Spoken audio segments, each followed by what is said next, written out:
Hello, hello. What's up, Benjamin? How's it going? You are first. What's up, Wing Chun?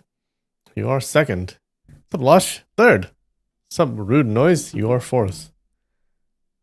What's up, Sunny Side Up? You are fifth. How are you guys doing? Ugh. All right. Should we breeze through the games today? Should we do it super quick? Okay. I have a feeling we're gonna do it really quick today. Just have that feeling. Okay. I think we're gonna be good.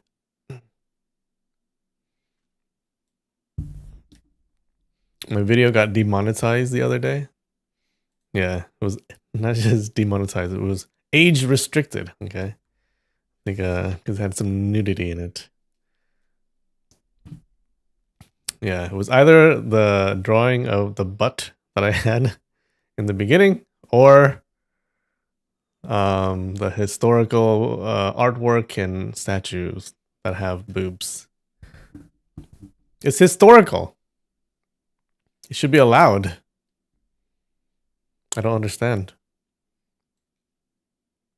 Yeah. So I went in and I blurred in all of the offending things that I think, because YouTube doesn't tell you which parts of your video that they looked at that they deemed inappropriate.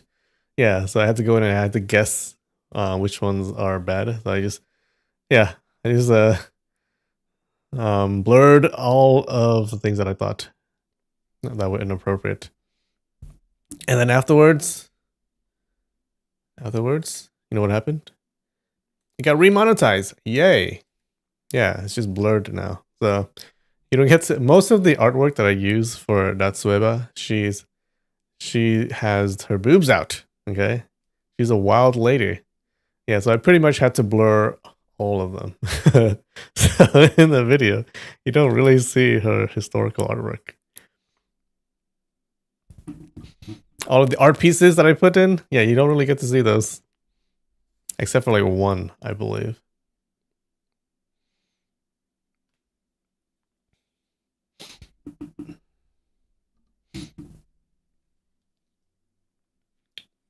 You're getting over sinusitis? Sinusitis. I hope you're doing okay. YouTube was merciful. Yeah.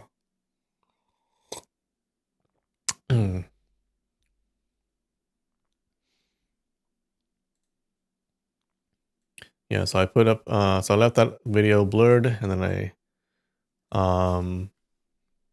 put up the original video, uncensored one for free up on Patreon.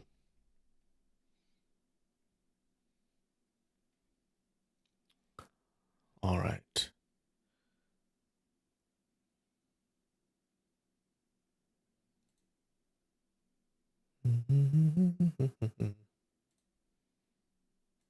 Hold on.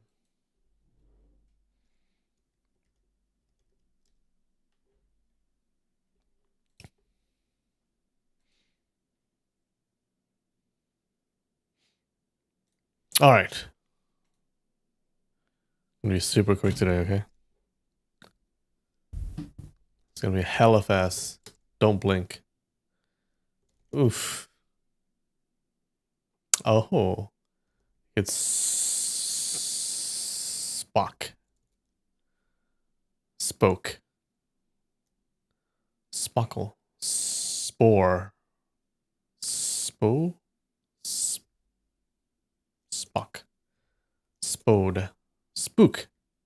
Spook. Like spooky. Oh, spool. Spoon. Oh, there's too many. Spoop, spoov. Spook, spooze, spood. Spow. Spoog. Should I risk it? Either spool or spoon.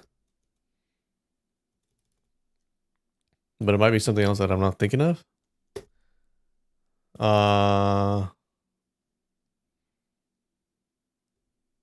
Loans.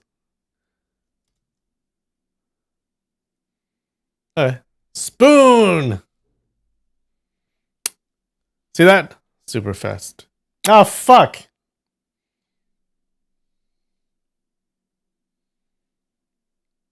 Well, I did it again.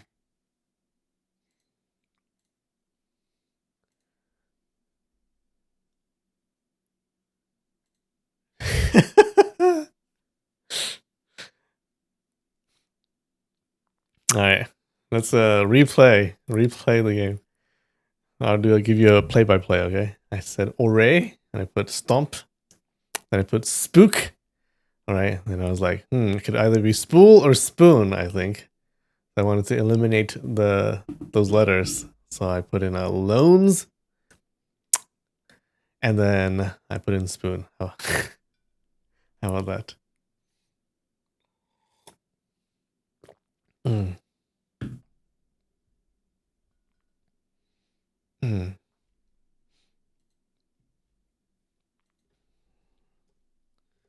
Connections.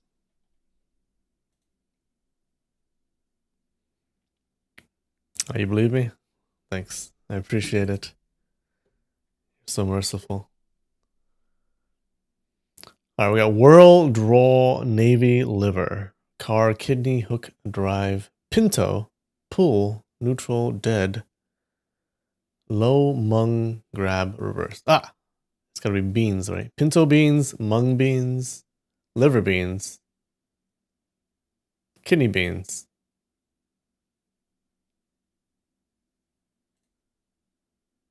No! What are liver beans? Navy beans, hook beans, drive beans.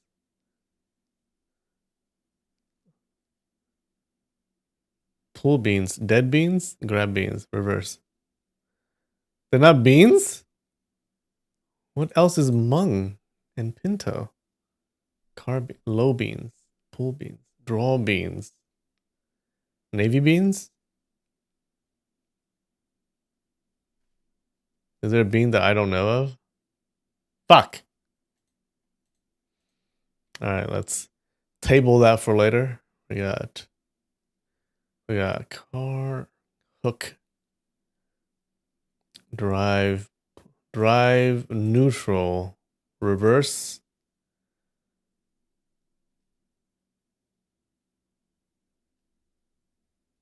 Low gear. Drive, neutral, reverse. Pull, grab, low gear, right? No? Okay.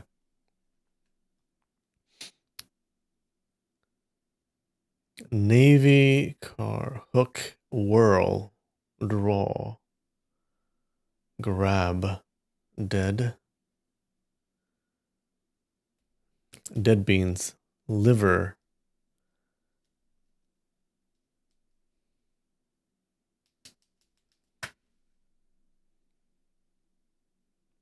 Are navy beans a thing? Car, hook, whirl, hook, like a hook, like a punch. Whirl, pull, grab,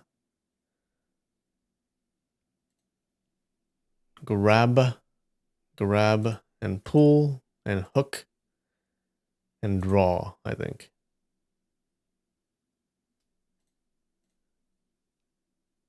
Okay. We got pinto beans, mung beans, kidney beans, and navy beans. Navy beans, that sounds right. Whirl beans. Car beans? What about this? Car, whirl, liver, dead. What is this?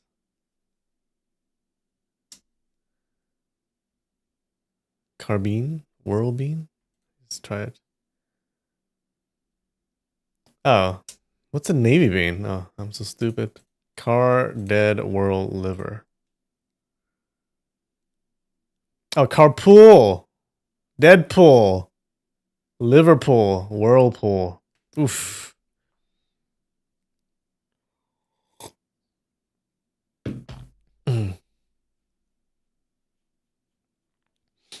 Hmm. Liver beans are the things you grow in your liver if you drink too much. How come that didn't work?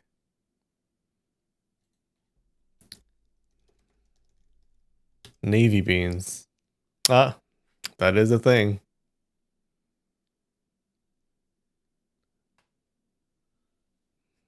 It's a dry white bean. All right. All right. I'll believe you. All right. Cemental?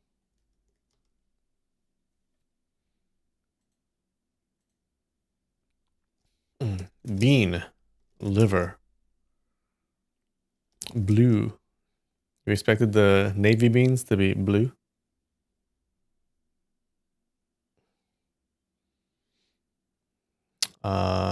Kidney. Organ. Heart. Ooh. Hey, hey. Lungs. Head. Skin. Pancreas. Arm.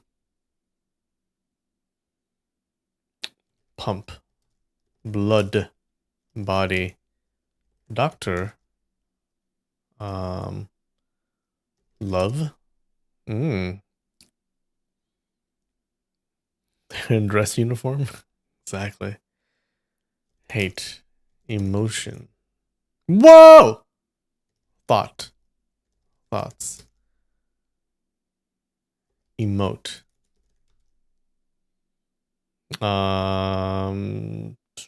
Feeling.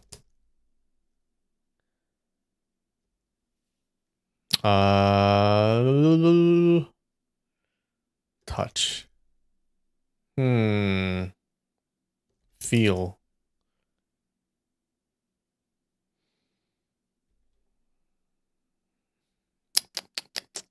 Infatuation. Emotional. Emotional. Good job. Damage. How fast was that? Oh my god. That was like 2 minutes or something. Emoji. I like that.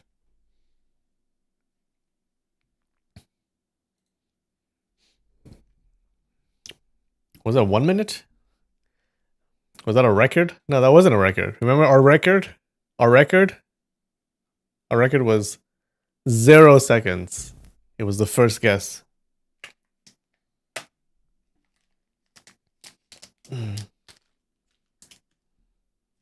All right. Today, I have this.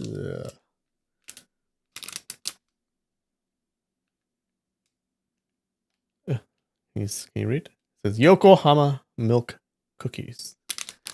All right. I like cookies.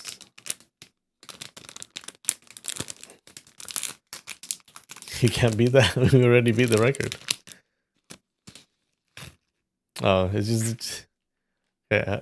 It better not just be a regular old butter cookie. That's what it seems like.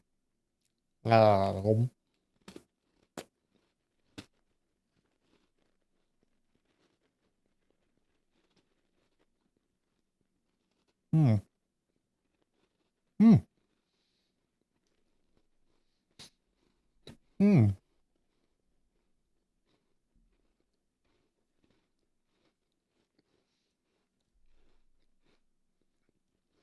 Oh,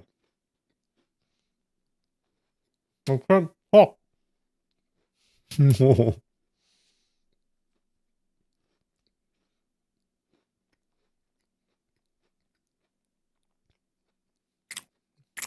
I did bite it.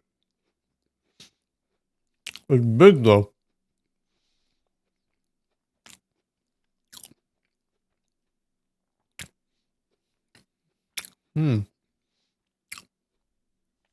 That is a plain butter cookie.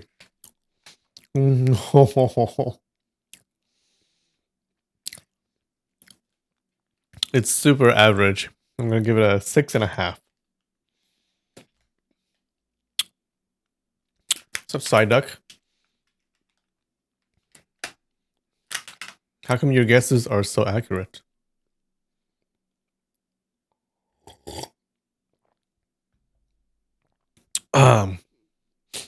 I feel like I've had that cookie like a million times in my life in different packaging. Check it out.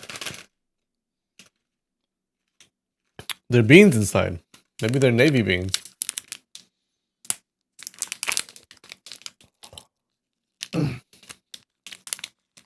Alright, what is this? Ooh. What do you think it is?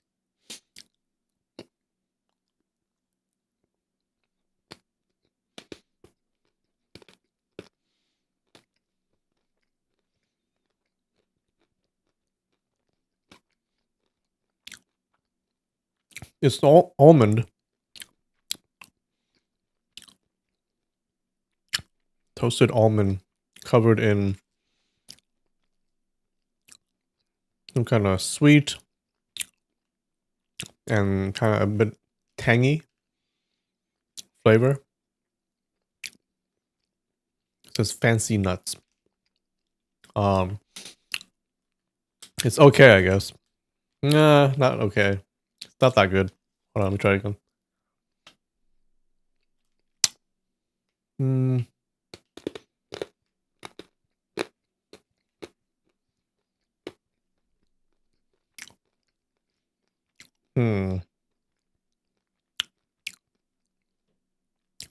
No, I can't eat too much of it.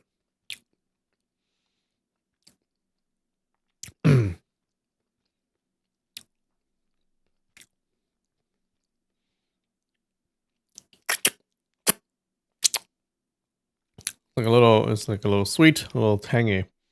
I'm gonna give it a. It's gotta be a 6, guys. A 6, maybe a 6.1. My new channel name is Fancy Nuts. No, that's my Pornhub channel name.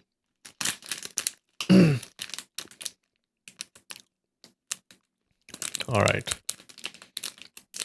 We got. Oh no!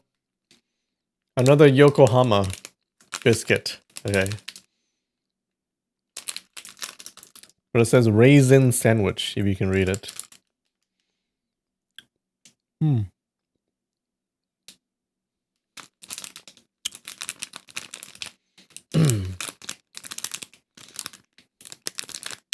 right.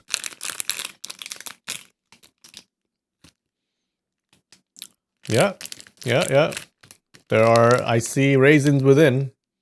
Raisins and some kind of cream inside. Okay. Let's see how this biscuit tastes.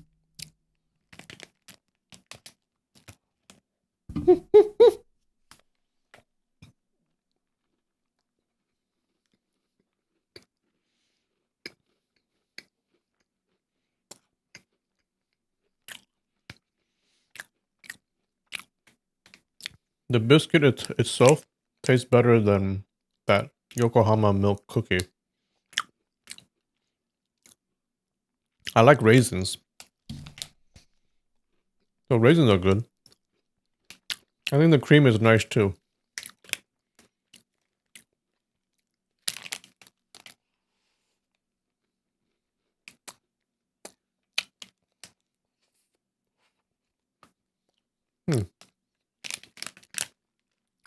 Never had a raisin sandwich before.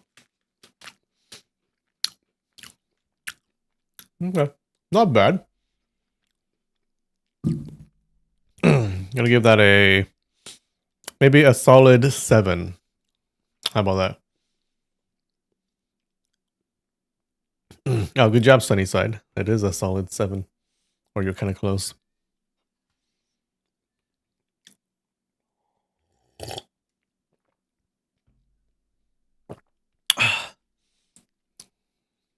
Wait, side like 6.3. You don't like raisins? Raisins are awesome. I eat Raisin Bran cereal. Those are hella good. I feel like I feel a little bit healthier, okay, eating that. I don't know if it's actually healthy, but hey, it's a little fruit inside your cereal, okay? Some raisins. Must have some vitamins in there. Oh, you wanted to say 7? Liar. I don't believe you. All right. Oh, fuck.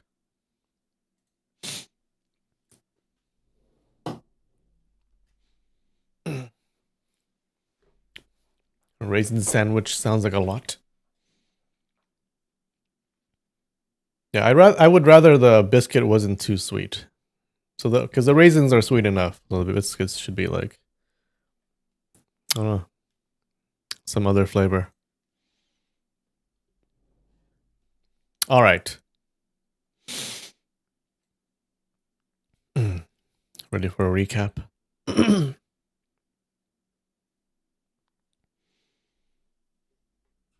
Ants on a log is the thing? What is that? Pray tell. Ants on a log. Oh, these things.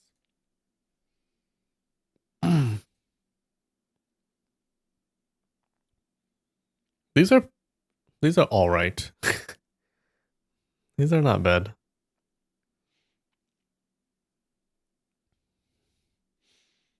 Yeah.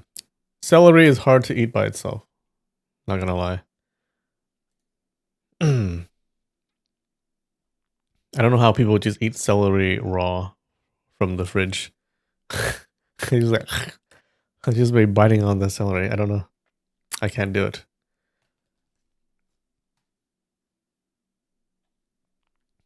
I need it to be in like a soup, or maybe in like a stir fry or something.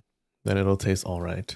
It'll taste good actually, but just raw by itself, yeah, pretty nasty to me.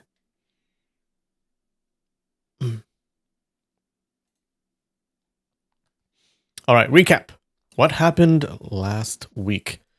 So in the previous chapter, or previous half of the chapter, Guo Jing and Huang Rong, they just defeated Oh Young-ke, and they saved this Miss Chung from his pervy fingers.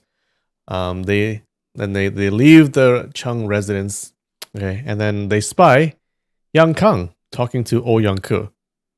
Now, after Oh Young-ke leaves, they come up to Yang Kang, and Yang Kang seems kind of uneasy when he sees them, right? He's wondering if they heard his conversation.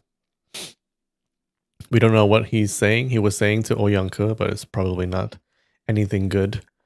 And then we come across Guo Jing's Mongolian sworn brother and like Genghis Khan's generals. Okay, and they're being chased by these Jin soldiers. Okay, Guo Jing sees this and he takes care of them. And he meets up with his sworn brother and the generals. And if he finds out that the Mongolians' mission was to form this alliance with the Song dynasty to attack Jin. Okay. And turns out that Wen Yan Honglia was leading this group of Jin attackers to prevent that alliance. Okay. He was trying to cut them off. And he escaped in the battle. So he was there in the battle. Okay. He escaped. And turns out Yang Kang, he finds Wen Yan Honglia, who escaped, and he hides him, okay? And apparently he still considers him a father. And then Yang Kang comes back, and Hong Rong asks, like, where have you been? And he says, like, oh, I was just taking a shit, okay?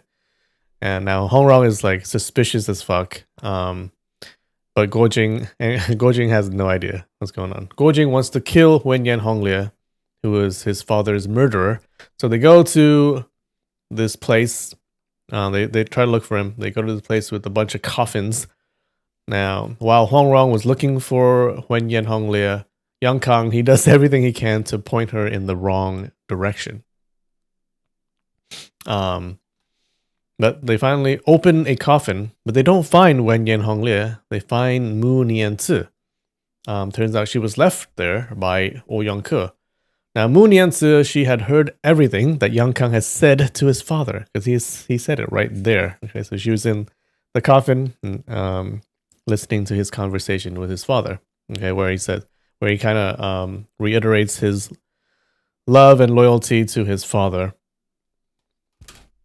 So she accuses him of betraying his real father for his adoptive father, but she doesn't say it directly. So Huang Rong and Guo Jing, they don't know what's going on. So after an argument with Mu Nianzi, Yang Kang leaves. Mu Nianzi, she also leaves. And then they see her in the distance cutting off her hair. Okay, maybe she's decided to forget about Yang Kang. Okay, just move on with her life. Yeah, but we both know it's not gonna happen. Afterwards, Huang Rong and Guo Jing, they go to Peach Blossom Island because he promised Huang Rong's father a fight. Now on the island, Huang Rong, she runs ahead, and then Guo Jing immediately gets lost. Okay, because the island is built in such a way that anyone will just get lost if they don't know the trick to get through these peach trees and get through the island. And that's where we left off. How's that? What's up, Malik? How's it going? Max and Caroline kept you away. What is Max and Caroline? Is that a show?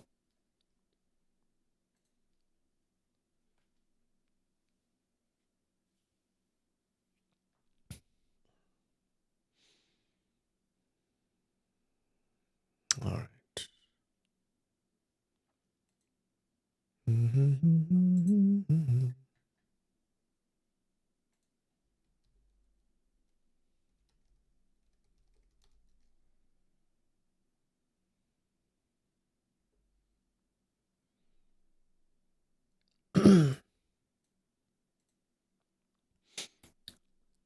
Two broke girls. Oh, okay. Gotcha.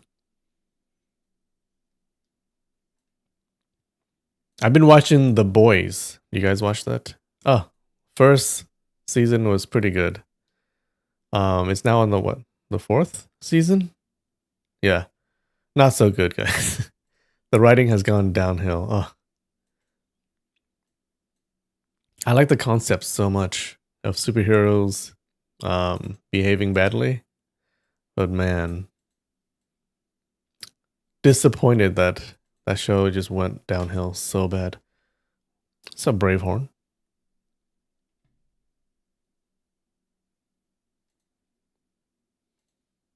Hold on.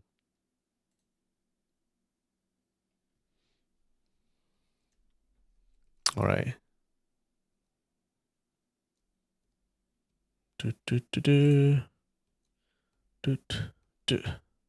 Okay. Is that good? Check it out. Look, it's in dark mode. Huh? I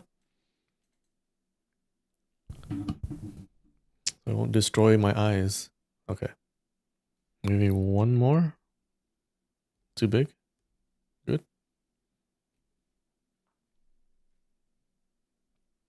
All right, you ready? Chapter 16, Part 2.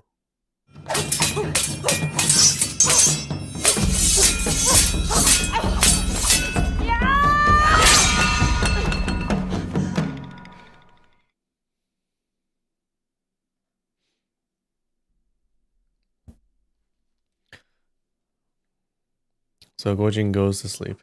Guojing slept through the night and was dreaming of boating on a lake in Beijing with Huang Rong,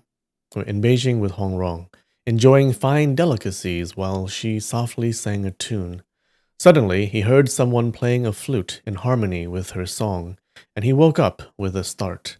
The sound of the flute still lingered in his ears, confirming it wasn't just a dream. Looking up, he saw the bright moon in the sky, and the fragrance of flowers and grass seemed even stronger in the night air. The flute's melody floated from afar, its ethereal notes wrapping around him. Oh, is this Huang Yaoxi's flute? Because remember, he's lost in the peach blossom grove right now. Filled with joy, Guojing followed the sound of the flute through the winding paths. Sometimes the path would end, but the music still came from ahead. Having navigated such labyrinthine paths at Guiyun Manor before, Guojing paid no attention to whether there was a road or not. He simply pursued the sound. When he encountered a dead end, he would climb over trees to continue. As he moved, the flute's melody grew clearer. His pace quickened, and soon he turned a corner to find a sea of white flowers before him. Under the moonlight, the dense blossoms looked like a lake of white, with something rising high in the middle of it. The flute's music became more erratic, seeming to come from all directions, sometimes ahead, sometimes behind, sometimes to the east, sometimes to the west. It was as if several people were playing flutes all around him, deliberately teasing and confusing him. He ran in circles until he grew dizzy. Deciding to ignore the flute's tricks, he headed straight towards the high mound in the middle of the flowers. When he got there, he realized it was a stone tomb. The gravestone was inscribed with 11 characters. The grave of Feng, Lady of Peach Blossom Island. Guojing thought, "This must be Ronger's mother. How pitiful that Ronger's lost her mother at such a young age." He knelt in front of the grave and respectfully bowed 4 times. As soon as he knelt down, the flute music stopped abruptly, and the surroundings fell into silence. When he stood up, the flute's notes once again echoed from ahead. Guojing thought, "Whatever its intention, whether good or ill, I'll keep following it." He re-entered the dense forest and walked a while longer. This time, the flute's melody took on a soft, delicate tone, like a gentle laugh or a quiet whisper, filled with endless allure. For a moment, Guojing was entranced by the beauty of the melody, and his heart wavered. "Why does this tune sound so beautiful?" he wondered. So Huang Yaoshi is really good with the flute. He can do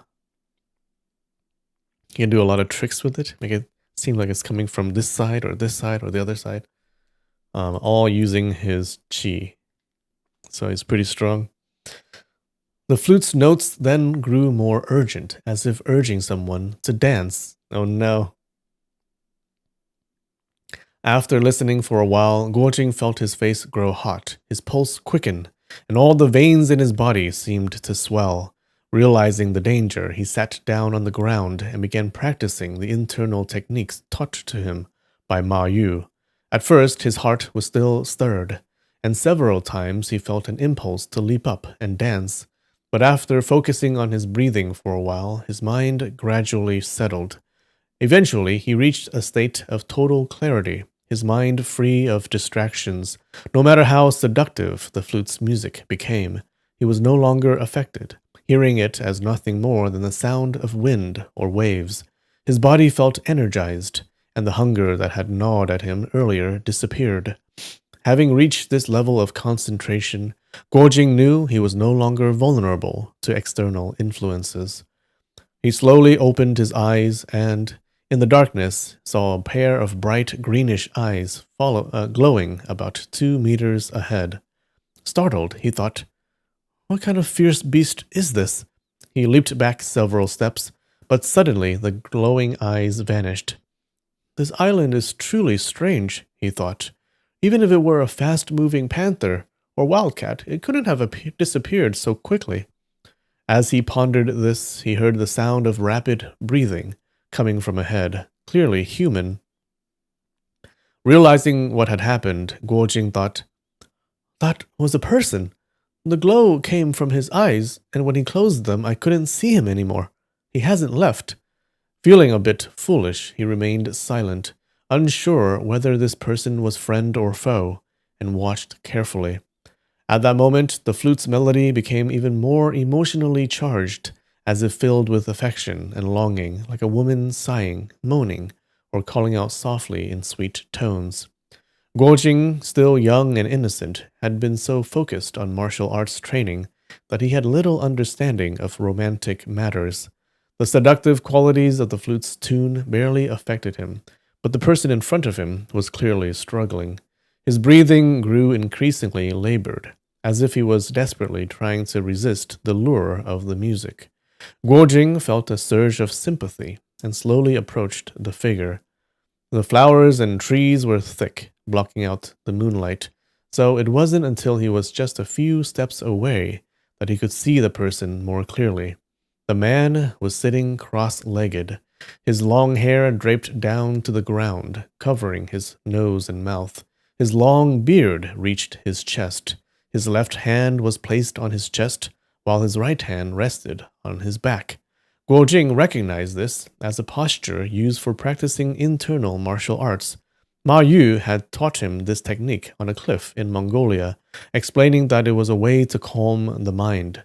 Once fully mastered, a practitioner could remain unaffected by external disturbances, whether thunder or lightning, floods or landslides. Guo Jing was puzzled. This person clearly knows a high-level internal technique from the Taoist tradition, yet he seems more affected by the flute's music than I am. Why is he so afraid? The sound of the flute grew more intense, causing the old man to shudder and tremble uncontrollably. Several times his body rose an inch off the ground, but with immense willpower he forced himself back down. Guo Jing watched as the periods of calm grew shorter and shorter, realizing that the situation was becoming critical. He felt anxious for the old man and wished he could help. The music makes people horny? Oh yeah. Suddenly, the flute made two playful trills, and the old man cried out, "Enough! Enough!" and made a motion to leap up. Seeing that things were reaching a dangerous point, Guo Jing acted without thinking. He rushed forward, firmly pressing down on the man's right shoulder, and with his right hand he struck the back of the old man's neck at the Da Jue acupoint. Back when Guo Jing was training with Ma Yu on the cliffs of Mongolia, whenever he was distracted or unable to calm his mind, Ma Yu would gently press this same point, using the heat from his palm to help Guo Jing regain focus and prevent inner energy disturbances.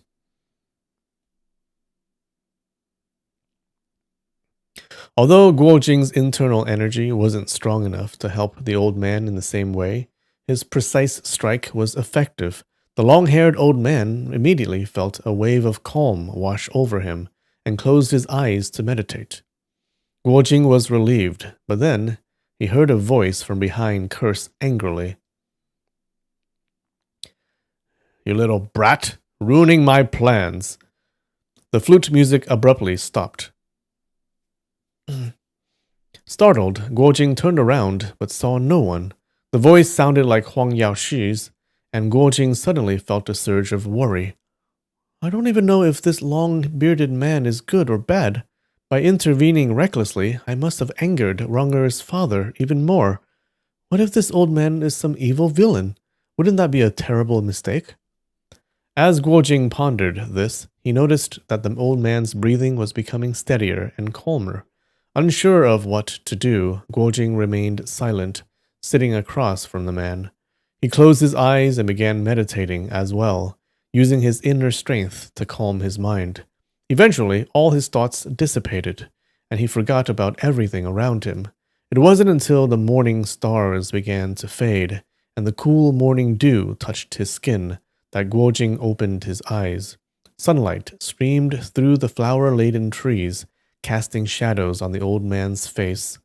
Now that Guo Jing could see him more clearly, he noticed that the man's hair and beard, though long and unkempt, weren't entirely white. It was just that he hadn't cut them in years, making him look like a wild man. Suddenly, the old man's eyes sparkled, and he smiled faintly. "Whose disciple are you from the Chenjin 7? He asked. Seeing that the old man's demeanor was now kind, Guo Jing felt somewhat reassured. He stood up, bowed respectfully, and replied, "Disciple Guo Jing greets senior. My teachers are the Jiangnan 7 heroes." The old man seemed doubtful and said, "The Jiangnan 7 heroes? That must be Ke Jian'e's group. How could they have taught you Chenjin internal skills?" Guo Jing explained, "Master Ma Yu of the Chenjin sect taught me 2 years of internal techniques, but I haven't formally joined the Chenjin sect." The old man laughed heartily, pulling a funny face like a child playing a prank. "I see. So that's how it is. How did you end up on Peach Blossom Island? Island Master Huang ordered me to come, Guojing replied. At the mention of Huang Yaoshi, the old man's expression changed. What for? He asked sharply. I offended the island master, so I came here to face my punishment, Guojing answered honestly. You're not lying, are you? The old man pressed. Guojing respectfully replied, Disciple would never dare to lie. The old man nodded approvingly. Good, very good. Sit down. Guojing did as he was told and sat on a rock. Only now did he realize that the old man was sitting in a cave within a cliff wall. The old man asked again, Who else has taught you martial arts? The nine-fingered divine beggar, Master Hong, Guojing replied. The old man's face took on a peculiar expression, a mix of surprise and amusement. Hong Qigong taught you martial arts? He asked quickly. Yes, Master Hong taught me a set of techniques called the 18 Dragon Subduing Palms, Guojing replied. The old man's face lit up with admiration. You know the 18 Dragon Subduing Palms? That's an incredible skill. Would you teach it to me? I'll even call you master. Okay. He quickly shook his head, muttering, No, that won't do. Becoming Hong Qigong's grand disciple wouldn't feel right. Did Hong Qigong teach you any internal energy techniques? Guojing replied, No, he didn't. The old man tilted his head back and muttered to himself, How strange. He's so young, and even if he started practicing in the womb, he could only have 18 or 19 years of training. How is it that I couldn't resist the flute music, but he could? He couldn't figure it out, so he studied Guojing from head to toe. Finally, he extended his right hand and said, Push against my palm. Let me test your strength. Guojing, following the old man's instructions, placed his palm against the elder's right hand. The old man said, Focus your energy in your lower abdomen and push. Guojing concentrated and exerted his strength. The old man slightly withdrew his hand, then suddenly pushed back, saying, Be careful! Guojing felt an overwhelming surge of internal energy rushing towards him, one he couldn't withstand. He quickly raised his left hand to intercept the man's wrist, but before he knew it, the old man had already countered, his 4 fingers lightly touching Guojing's wrist. With just the power of those 4 fingers, the old man sent Guojing flying backwards. Oh, so he's super powerful. Unable to keep his balance, Guojing staggered 7 or 8 steps back, his back colliding with the tree before he managed to stand firm. The old man muttered to himself, His martial arts are decent, but nothing extraordinary. How could he resist Huang Yaoshi's Bihai Qiao Sheng Chu, Jade Sea Tide Song? Guojing took a deep breath to calm the surging energy in his chest and abdomen. He looked at the old man in amazement, thinking, This person's martial arts are on par with Master Hong and Island Master Huang. How can there be such a person on Peach Blossom Island? Could it be Western Poison or Southern Emperor? At the thought of Western Poison, a chill ran down his spine. I hope I haven't fallen into a trap. He raised his hand to inspect it in the sunlight, but seeing no redness or black marks, he was somewhat reassured. The old man smiled and asked, Can you guess who I am? Guojing replied, I've heard that the pinnacle of martial arts is held by 5 great masters. Wang Chongyang of the Qianzhen sect has passed away, but I have met my master Hong Qigong and Island Master Huang. Are you either Senior Ouyang or the Southern Emperor? The old man chuckled. So you think my martial arts are comparable to Eastern Heretic and Northern Beggar, right? Guojing humbly replied, My martial arts skills are shallow, and my knowledge is limited, so I wouldn't dare to make any presumptions. However, based on the strength you just displayed, out of all the martial artists I've met, only Master Hong and Island Master Huang could match you. The old man was clearly pleased by the praise, his face covered in hair, showing a childlike joy. He smiled and said, "Well, I'm neither Western Poison or Yang Feng, nor Southern Emperor. Take another guess." Who do you guys think he is? Would we know? Has anyone spoken of him before? Guo Jing thought for a moment. I once encountered a man named Qiu Qianren who claimed to be on par with Master Hong and others, but his martial arts were unimpressive. I really can't guess who you are. Divinity is alive? Oh, you think so? Ooh. Is he like the number one guy? The old man laughed heartily. My surname is Zhou. Does that ring a bell? Guo Jing blurted out, Ah, you must be Zhou Botong. Realizing he had been disrespectful by addressing the elder by name, he quickly knelt down and said, I apologize for my rudeness. Please forgive me, Senior Zhou. The old man laughed again. Yes, I am Zhou Botong. You called me by my name, Zhou Botong. What's so disrespectful about that? Wang Chongyang, the head of the Qianzhen sect, was my elder brother. Ma Yu, Qiu Chuqi, and the others are all my nephews. Since you're not a member of the Qianzhen sect, there's no need to go around calling me senior this and senior that. Just call me Zhou Botong.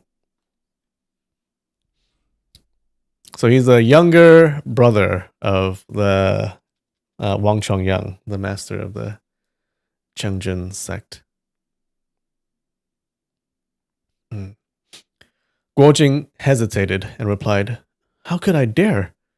Zhou Botong, having been alone on Peach Blossom Island for so long, was overjoyed to have someone to talk to. Suddenly a mischievous thought entered his mind. He said, Little friend, how about we become sworn brothers?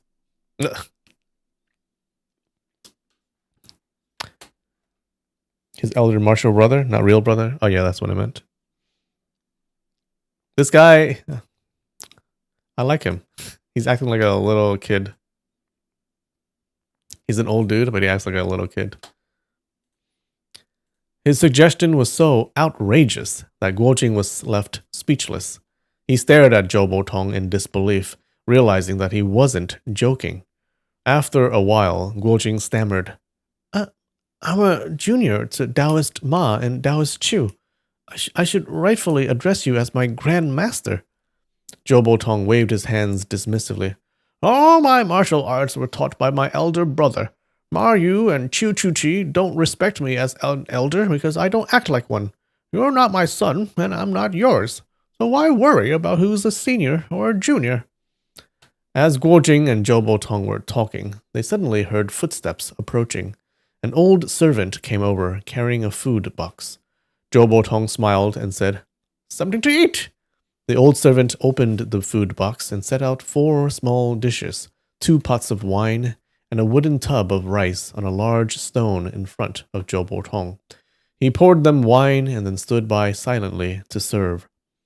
Guo Jing quickly asked, Where is Miss Huang? Why hasn't she come to see me? The servant shook his head, pointed to his ears, and then to his mouth, indicating that he was both deaf and mute. Zhou Botong chuckled. Huang Yaoshi had his ears pierced and his tongue cut. If you want, ask him to open his mouth so you can see. Guo Jing gestured for the servant to open his mouth, and when he did, Guo Jing was startled to see that half of his tongue had been taken off. Zhou Botong added, All the servants on this island are like that. Since you're now on Peach Blossom Island, if you don't die, you might end up just like them.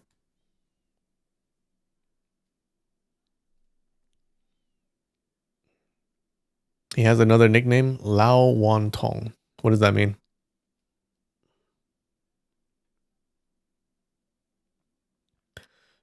Guo Jing was speechless for a while, thinking, How can Huang Rong's father be so cruel?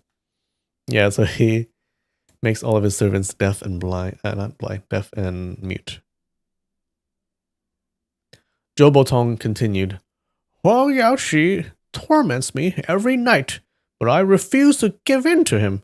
Last night I almost lost, but if it weren't for your help, my years of stubbornness and pride would have been ruined in one night. Come on, little brother, we've got food and drink here. Let's swear an oath and become brothers.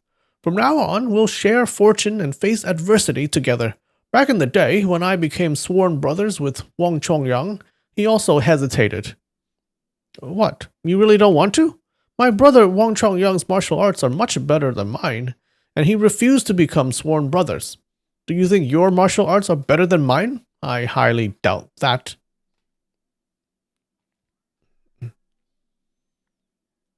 The jovial atmosphere reminds you of Master Roshi and Goku. Yeah. Yeah, I like their interaction so far. It means old naughty child. He does look like an old naughty child. It means old urchin? Oh. Guojing said, I'm unworthy because my martial arts are far inferior to yours. It wouldn't be right for me to swear brotherhood with you. Zhou Botong replied, If martial arts skill was a requirement for brotherhood, should I go and become brothers with Huang Yaoshi or Ouyang Feng? Would they refuse just because I can't beat them? Ridiculous. What, do you want me to swear brotherhood with this deaf and mute guy? As he spoke, Zhou Botong pointed at the old servant, stomped his feet, and threw a tantrum. Or old brat. Gotcha. Seeing Zhou Botong's face change, Guojing quickly said, If you insist, I will follow your command. Zhou Botong continued to cry, You're only agreeing because I forced you. It doesn't count. One day, when people ask about it, you'll just blame me. I know you don't really want to call me your brother. Guojing couldn't help but find this amusing. How could this old man be so childish? Zhou Botong picked up a dish and tossed it away in a fit, refusing to eat. The old servant quickly retrieved the dish, clearly scared but unsure of what was wrong. Left with no other choice, Guojing smiled and said, Since you have this kind intention, how could I refuse? Let's swear brotherhood here and now. Zhou Botong immediately stopped crying, his face breaking into a smile. I swore to Huang Yaoshi that I wouldn't leave this cave unless I defeated him, except for bathroom breaks. Okay, so I'll bow inside the cave and you can bow outside. Guojing thought to himself, You'll never beat Island Master Huang. Does that mean that you plan to stay in this little cave for the rest of your life? He didn't ask further and knelt down. But that can't be the only reason he's staying inside the cave, right? That he promised not to leave until he defeated Huang Yaoshi. If that is the actual reason, that would be pretty funny.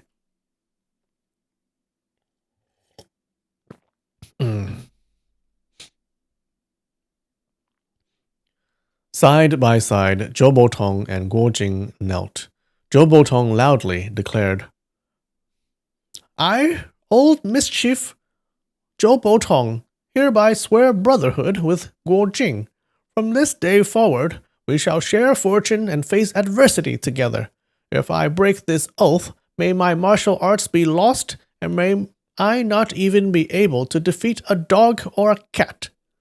Guojing found the way Zhou Botong referred to himself as Old Mischief, and the strange nature of his vow amusing, and couldn't help but smile. Zhou Botong glared at him. What are you laughing at? Hurry up and repeat after me.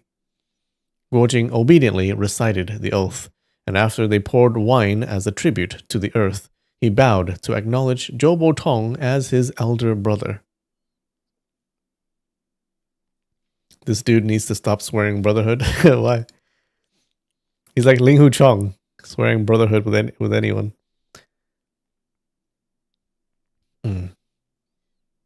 Oh, you think he's tricking Guojing? Oh, is he? Zhou Botong laughed heartily and said, Enough, enough. He poured himself a drink and grumbled. Huang Yaoshi is so stingy, giving us this weak wine to drink. Only that time when a little girl brought me some fine wine did I taste something decent. Too bad she hasn't come back since. Guojing recalled Huang Rong mentioning how she had been scolded by her father for secretly bringing wine to Zhou Botong, which led her to leave Peach Blossom Island in anger. It seemed Zhou Botong was still unaware of this.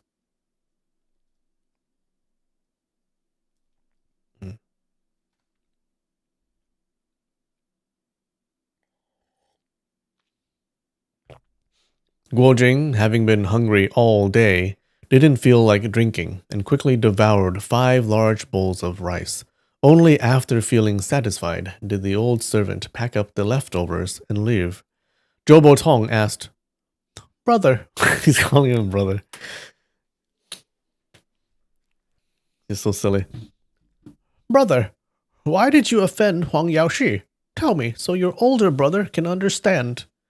Guojing then recounted how, as a child, he had unintentionally killed Chen Xuanfeng, how he had fought fiercely with Mei Chaofeng at Guiyun Manor, how Huang Yaoshi had become angry and made things difficult for the 6 freaks of Jiangnan, and how he had promised to come to Peach Blossom Island within a month to face his death. Oh, thanks for the summary, Guojing. Zhou Botong loved hearing stories, so he tilted his head, squinted his eyes, and listened with great interest. Whenever Guojing tried to skim over details, Zhou would ask many follow-up questions. When Guojing finished, Zhou Botong still asked, And then what? Guojing replied, Then I came here. Zhou Botong thought for a moment and said, So that beautiful little girl is Huang Yaoshi's daughter? She likes you, but after returning to the island, she suddenly disappeared. There must be a reason. Huang Yaoshi has probably locked her up. Guojing, his worry showing on his face, said, I think the same. Zhou Botong suddenly put on a stern face and said harshly, What did you say? Guojing realized he had made a mistake and quickly corrected himself. This younger brother misspoke.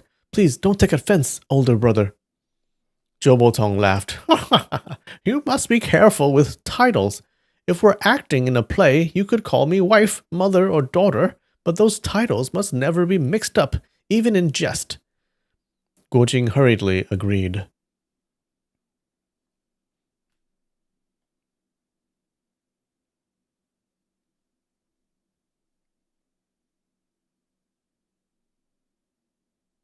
Wait, is there a mistranslation?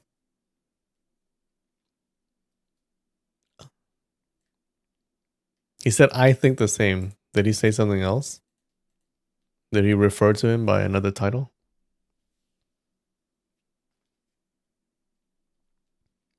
Zhou Botong tilted his head and asked, Do you know why I am here? Guojing referred to himself as Junior. Gotcha. Junior thinks the same.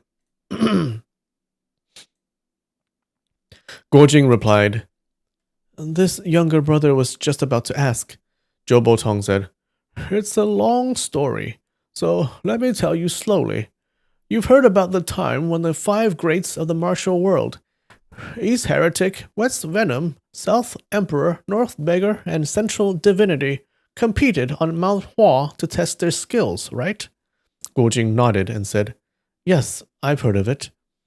Zhou Botong continued, It was the end of winter. It was the end of winter on the snowy peak of Mount Hua. The 5 of them discussed martial arts and compared their skills. They fought in the snow for 7 days and 7 nights. In the end, East Heretic, West Venom, South Emperor, and North Beggar all acknowledged that my elder brother, Wang Chongyang, had the best martial arts in the world. Do you know why they competed on Mount Hua? Guojing said, This younger brother does not know. Zhou Botong said, It was for a certain scripture. Guojing interjected, The 9 Yin Manual. Zhou Botong exclaimed, Exactly! Brother, you're young, but you sure know a lot about the martial world.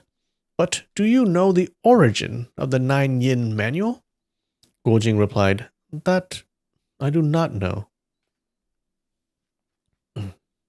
Okay, I'm intrigued. What is the origin?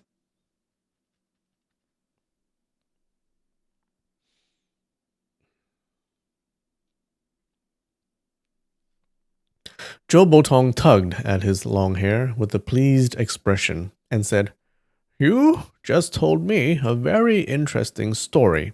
And now, Guojing interrupted, But everything I said was true, not just a story. Zhou Botong retorted, What's the difference? As long as it's interesting, that's all that matters. Some people's lives are just eating, pooping, and sleeping. If they told me every trivial truth about their life, old Mischief would die of boredom. Guojing nodded.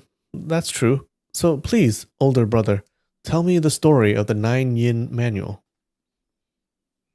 Okay. Good place to take a break. Okay. We'll hear about the story after this. I'll be right back. 5 minutes.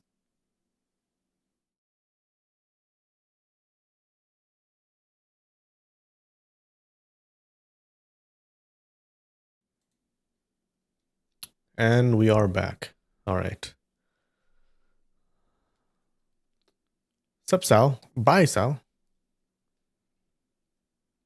Let's hear about the story of the Nine Yin Manual. Zhou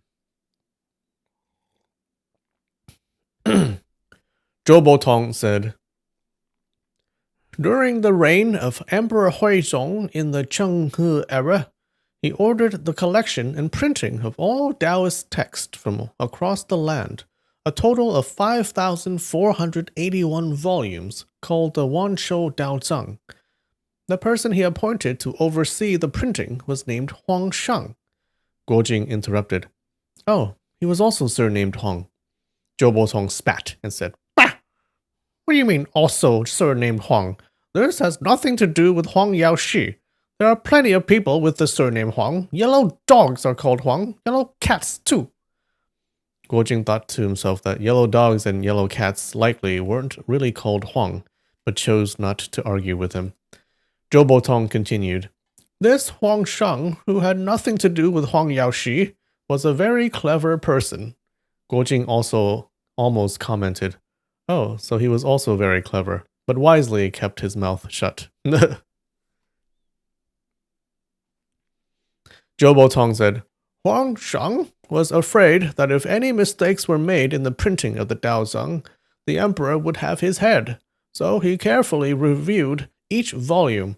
After several years of reading, he not only became an expert in Taoist studies, but also gained insights into profound martial arts principles.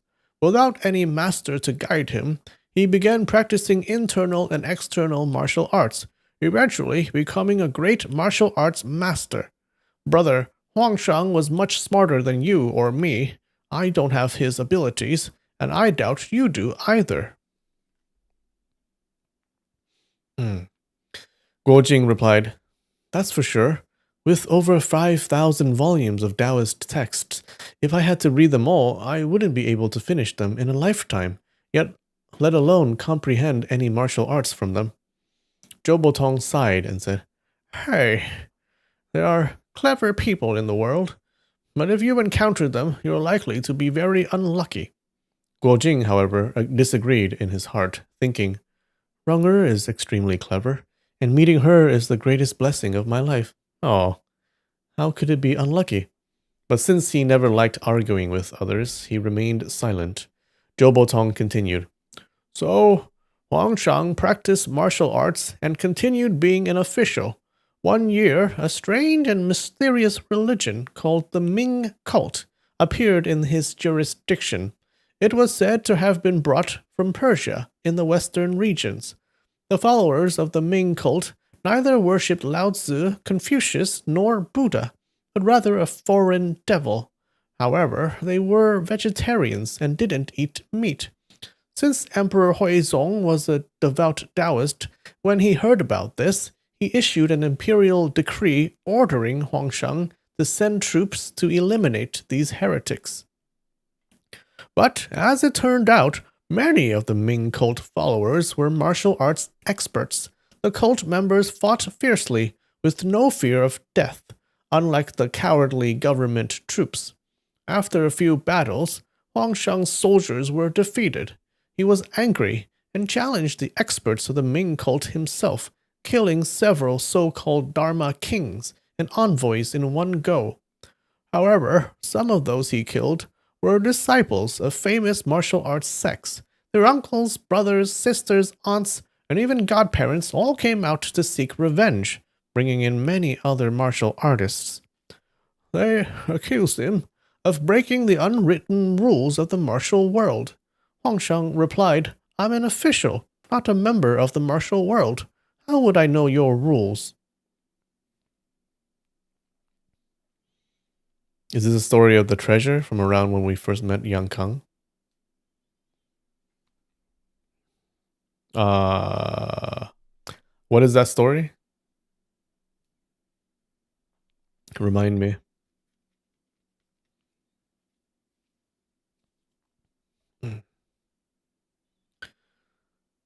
But his opponents argued, if you're not part of the martial world, how do you know martial arts?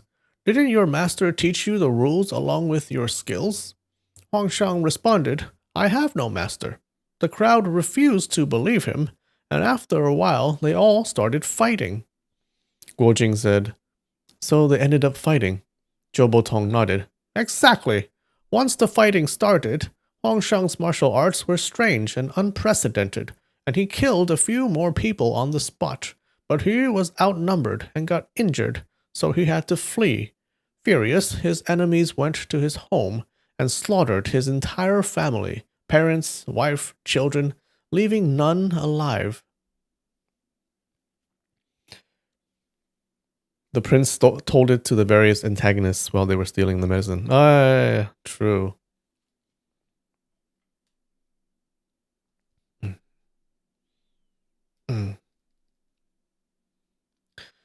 Guo Jing sighed deeply upon hearing this, thinking that practicing martial arts always seemed to end up in killing, and he vaguely felt that if Huang Shang hadn't learned martial arts, he might not have suffered such a tragedy. Zhou Botong continued, Huang Shang escaped to a desolate and remote place and hid there. He remembered every move and technique his enemies had used, and he spent years trying to figure out how to counter them. He wanted to find a way to defeat them so he could take revenge. After who knows how long, he finally came up with counters for every technique his enemies had used. He was thrilled, thinking that even if all his enemies ganged up on him again, he could defeat them single-handedly. So he came out of hiding to seek his revenge. But when he went looking for his enemies, they were all gone. Do you know why? Guo Jing guessed. Maybe his enemies heard that his martial arts had improved and got scared, so they all went into hiding? Zhou Botong shook his head. No. When my elder brother told me this story, he made me guess too. I guessed 7 or 8 times, and I still couldn't get it. Want to try again? Guo Jing said, if you couldn't guess it after 7 or 8 tries, then there's no point in me guessing. Even if I guessed 70 or 80 times, I probably wouldn't get it. Zhou Botong burst into laughter. What a quitter! All right, since you give up, I won't make you guess anymore. The truth is, all of his enemies were already dead. Guo Jing exclaimed in surprise. What? That's strange. Did one of his friends or disciples avenge him by killing all his enemies? Zhou Botong shook his head. No, you're way off. He didn't have any disciples, and his friends were all scholars, not people who could kill for revenge. Guo Jing scratched his head and said, could it be that a plague broke out and killed all his enemies? He's guessing. He's guessing now. Zhou Botong replied, not that either. His enemies were scattered across Shandong, Hunan, Hebei, and Jiangsu Jiejiang. There's no way they all got the plague at the same time. Must have died of old age. Yeah, I'm guessing that. Suddenly, Zhou Botong exclaimed, Wait, not Zhou Botong. I think this is a mistranslation. Suddenly, Guo Jing exclaimed, "Ah, I got it. There was a type of plague that everyone gets, no matter where they are. If you can't escape it, even if you flee to the ends of the earth, can you... Wait. God damn it. Never mind. Rewind. Jobo's Hong exclaimed, "Ah, I got it. There was a type of plague that everyone gets, no matter where they are. You can't escape it, even if you flee to the ends of the earth. Can you guess what it is?" Guojing guessed several diseases like cold, smallpox, and dysentery, but Zhou Botong kept shaking his head. Finally, Guojing blurted out, "Foot and mouth disease." What? But as soon as he said it, he realized it was wrong. Psyduck, you think they were lovesick? Oh no. Do you need to tell us something? Laughing, he quickly covered his mouth and playfully slapped his own head, saying, "How foolish of me. Foot and mouth disease is for Mongolian cattle and sheep, not people." Zhou Botong laughed heartily and said, "Ha ha ha ha! The more you guess, the further off you get." Huang Sheng searched everywhere and finally found one of his enemies. It was a woman who was just a 16 or 17-year-old girl when she fought him. But when Huang Sheng found her, she had become a 60-year-old granny. Guojing was astonished and said, "That's strange. Maybe she disguised herself as an old woman, hoping Huang Sheng wouldn't recognize her." Zhou Botong shook his head. "No, it wasn't a disguise. Think about it. Huang Sheng's enemies were all top-notch martial artists, and each of them used techniques from various schools and clans. To come up with ways to counter their best moves would have taken an immense amount of time and effort. Huang Sheng had been hiding in the mountains, spending every day and night thinking solely about martial arts, oblivious to everything else. Before he knew it, more than 40 years had passed." Guojing exclaimed in shock. "More than 40 years?" Zhou Botong nodded. "Yes, more than 40 years. When you're completely engrossed in something, time flies by. I've been here on this island for 15 years myself, and it's not that big of a deal."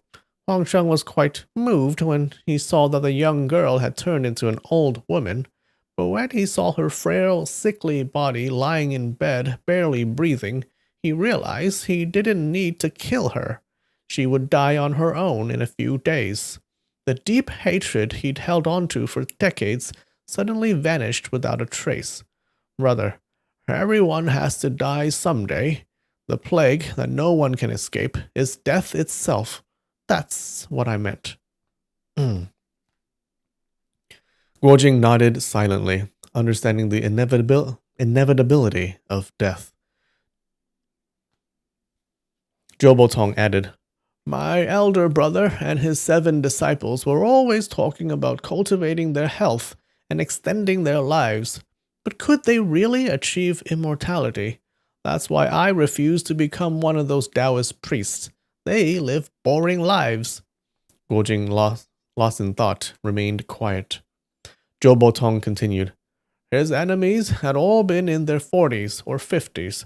By the time those 40 years had passed, how could any of them still be alive?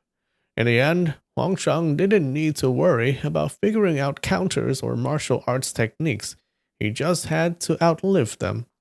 Eventually, heaven would take care of all his enemies." Guojing nodded, wondering, "Should I still seek revenge on Wenyan Honglia for my father's murder?" Zhou Botong then remarked, "But, studying martial arts is incredibly fun. If a person doesn't practice martial arts, what's the point of living? Sure, there are many fun things in the world, but after a while, they all lose their flavor. Only martial arts become more enjoyable the longer you practice. What do you think, brother?" These guys really love martial arts. Guojing mumbled a non-committal as he didn't find martial arts particularly fun. Throughout his life, practicing martial arts had been full of hardships. He had endured it only because he had been determined since childhood to persist, never giving up despite the pain. Zhou Botong, noticing Guo Jing's lack of enthusiasm, asked, "Why don't you ask me what happened next?" Guo Jing replied, "Right, what happened next?" Zhou Botong said, "If you don't ask what happened next, I lose my motivation to tell the story." Guo Jing quickly corrected himself. Yes, elder brother, what happened next?" Zhou Botong explained. Huang Shang thought to himself, "I'm old now too, and I don't have many years left to live. After spending decades coming up with a comprehensive martial arts system that included techniques from all the major schools, he realized that if he died, all this knowledge would be lost. So he wrote down everything he had learned into 2 volumes. Guess what those volumes were?" Guo Jing asked, "What were they?" Zhou Botong said, "Come on! How could you not guess that?" Guo Jing thought for a moment and asked, "Was it the 9-yin manual?" Zhou Botong exclaimed, "We've been talking about the 9-yin manual this whole time. What else could it be?" Guo Jing laughed. "I just didn't want to guess wrong." Zhou Botong continued, "The reason Huangshang wrote the 9-yin manual was explained in the preface of the book, which is how my elder brother found out about it. Huangshang hid the manual in a very secret location, and for decades no one had seen it. Then one year, for some unknown reason, the book suddenly surfaced. Naturally, every martial artist in the world wanted to get their hands on it. Everyone fought and scrambled for it, causing absolute chaos. My elder brother said that over 100 heroes and experts had died fighting for the manual. Everyone who got their hands on it tried to practice the martial arts it contained, but within a year or two, they would be discovered and others would come to take it. People were killed, the manual was stolen again and again, and more people died in the process." Guo Jing reflected. "So the 9-yin manual is actually the deadliest thing in the world. If Chen Xuanfeng hadn't gotten the manual, he and Mei Chaofeng could have lived happily in the countryside, and Huang Yaoshi might never have found them. If Mei Chaofeng hadn't gotten the manual, she wouldn't have ended up in such a tragic situation." Zhou Botong laughed and said, "Brother, how can you be so spineless? The martial arts in the 9-yin manual are so mysterious and miraculous that anyone who learns even a small part of it would be completely captivated. Even if it brings death, what of it? Didn't we just talk about how no one can escape death?" Guo Jing responded, "Big brother, you must be obsessed with martial arts." Zhou Botong grinned. "Of course! Practicing martial arts is endlessly delightful. People are foolish. Some love studying to become officials, some love gold and jewels, and some even love beautiful women. But none of these pleasures can compare to the joy of martial arts practice." Do you guys agree with that? He really loves martial arts.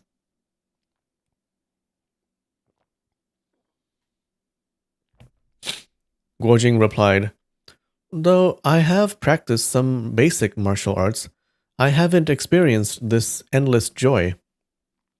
Zhou Botong sighed. "Hey, foolish child, why do you even practice martial arts then?"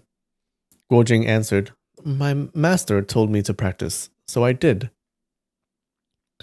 Zhou Botong shook his head. "You really are thick-headed.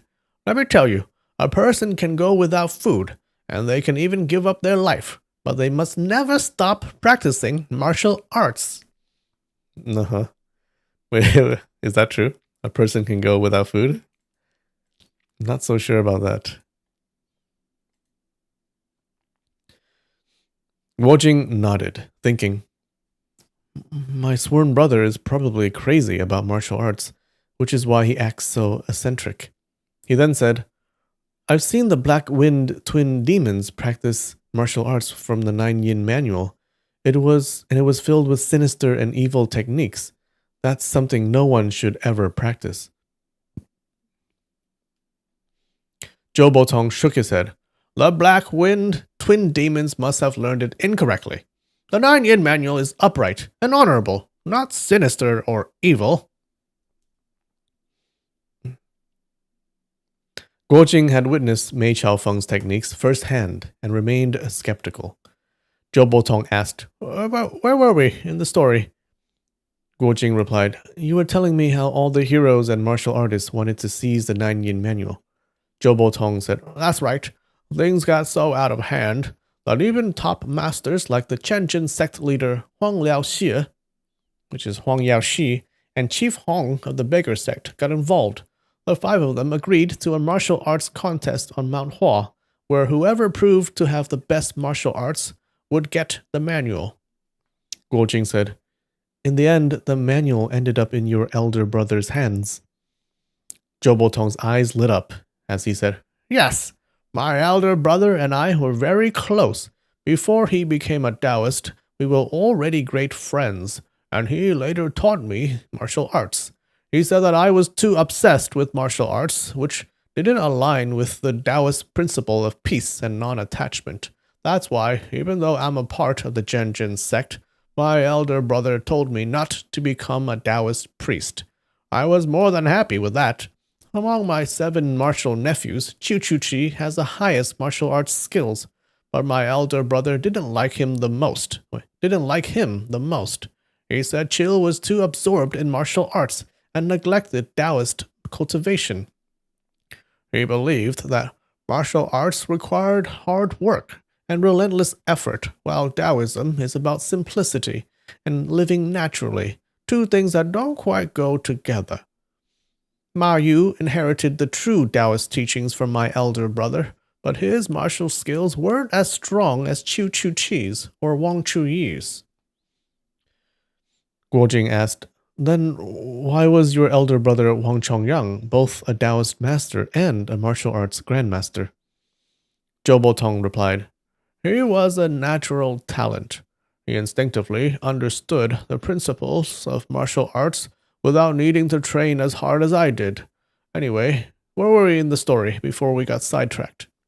Guo Jing laughed. You were telling me about how your elder brother obtained the Nine Yin manual. Zhou Botong nodded.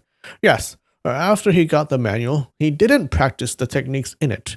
Instead, he placed the book in a stone chest, buried it under the stone slab where he sat to meditate, and left it there. I was puzzled and asked him why. He just smiled and didn't answer. When I pressed him further, he told me to figure it out for myself. Go on, take a guess. Why did he do that? Guo Jing pondered for a moment and said, Was he afraid someone might steal it? Zhou Botong shook his head repeatedly. No. Who would dare steal from the Chenjin sect leader? They'd have to be tired of living.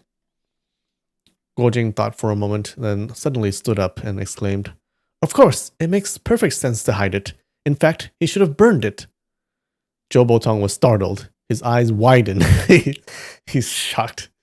He's gonna die. He's gonna have a heart attack. His eyes widened as he stared at Guo Jing, saying, My elder brother once said the same thing, but even though he wanted to destroy it several times, he couldn't bring himself to do it. Brother, how did you, with your simple mind, come to such a conclusion? Guo Jing blushed and replied, I thought since Wang Chongyang was already the best martial artist in the world, no matter how much more he trained, he'd still just be the best. Then I thought he didn't go to Mount Hua to prove he was the best. He wanted to get the Nine Yin manual. But he didn't want it to practice the techniques. He just wanted to save all the martial artists from killing each other over it.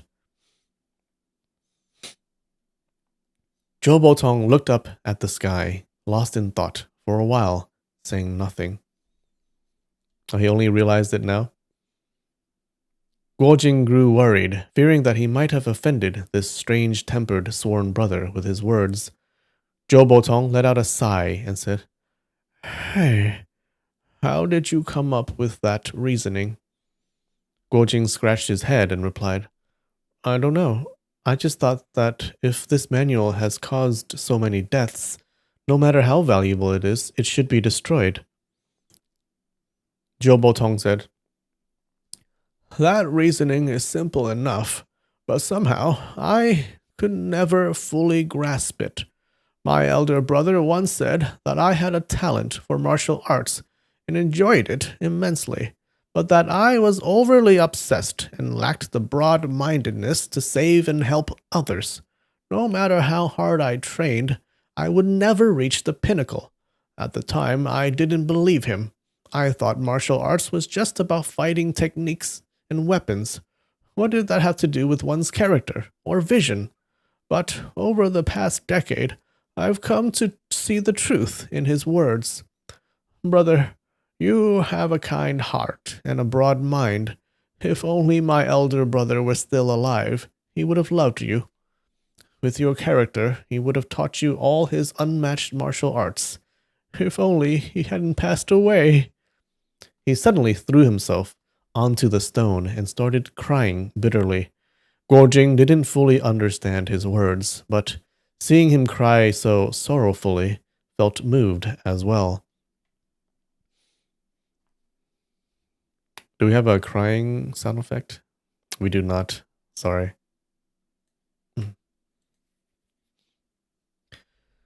Guojing smiled and said, You were telling me about Wang Chongyang placing the 9-yin manual under the stone slab beneath his meditation mat. Zhou Botong slapped his thigh and said, Yes, he hid the manual there. And when I asked if I could take a look, he scolded me so fiercely that I didn't dare bring it up again.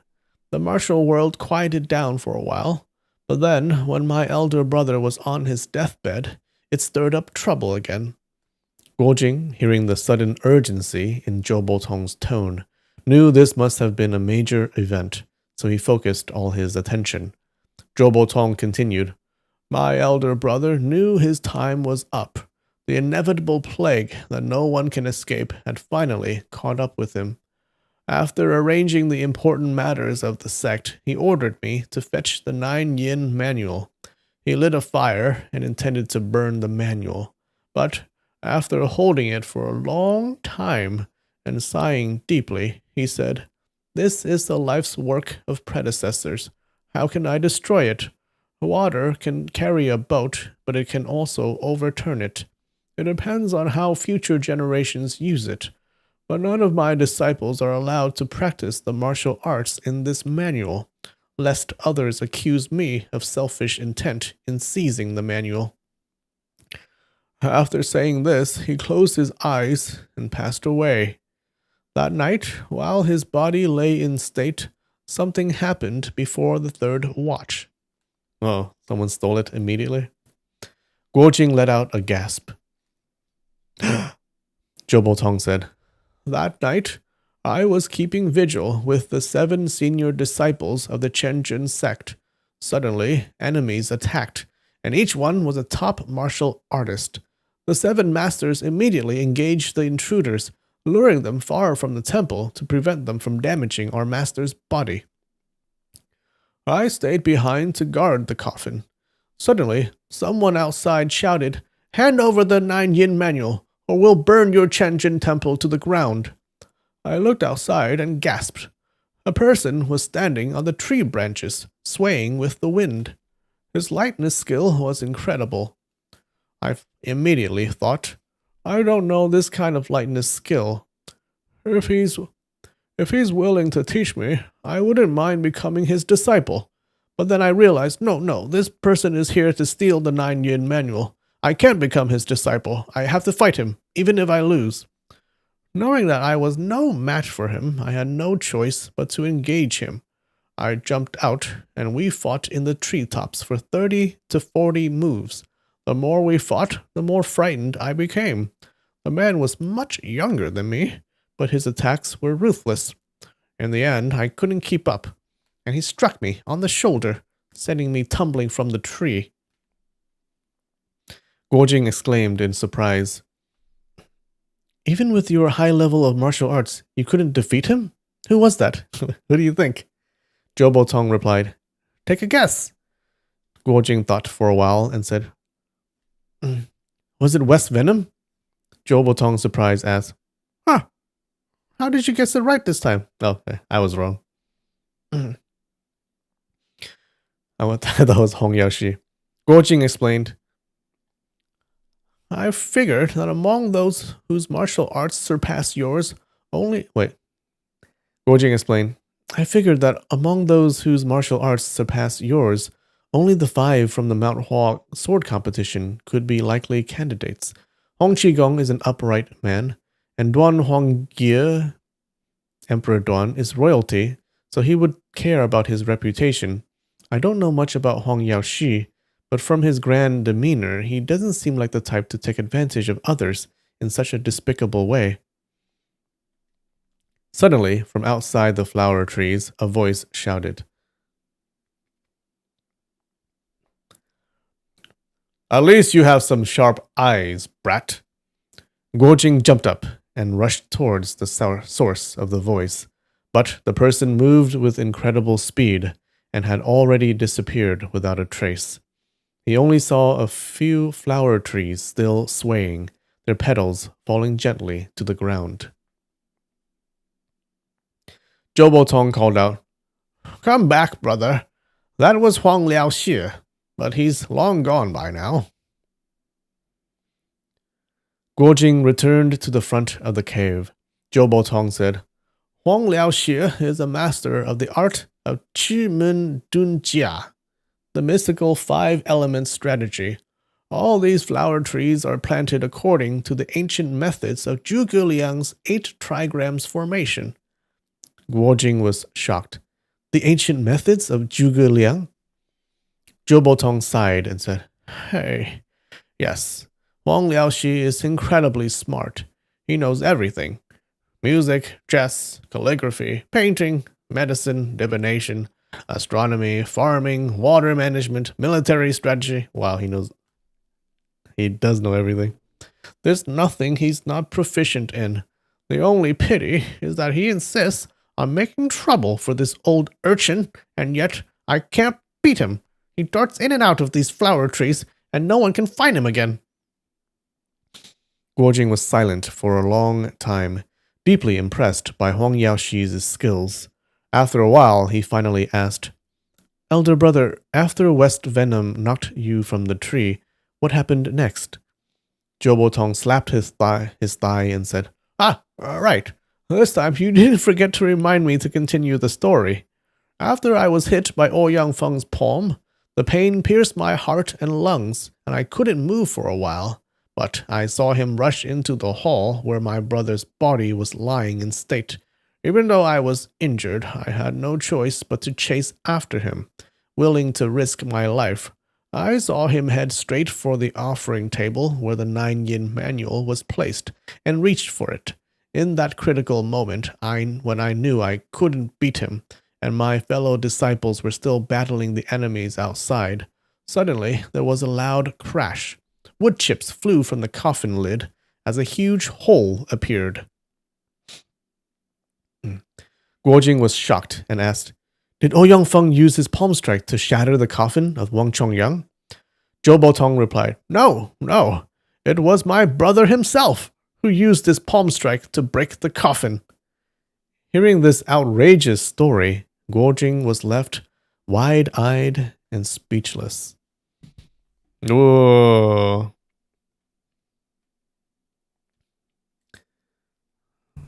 That was pretty good. Did you guys like that? Okay, so Wang Chongyang was just pretending to be dead. Pretty bold move. Okay. Pretty bold move. Yeah, the only problem is that when you do that, the next time you die, no one will believe you. Good chapter. I like this chapter. It wasn't a lot of fighting and action and stuff. It was just like him telling a story. But yeah, it was pretty compelling. Yeah, we get to meet Zhou Tong. Do you guys like him? I think I like him a lot. He's an interesting dude. Okay. And his dynamic with Guojing is also pretty good.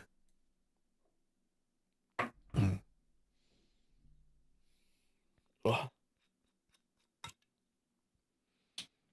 How did he stay so immature? Up until this age.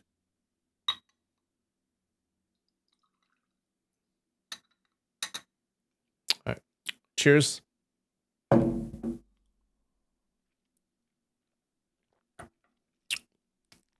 He could have become a jumping zombie. Didn't know it was this kind of novel.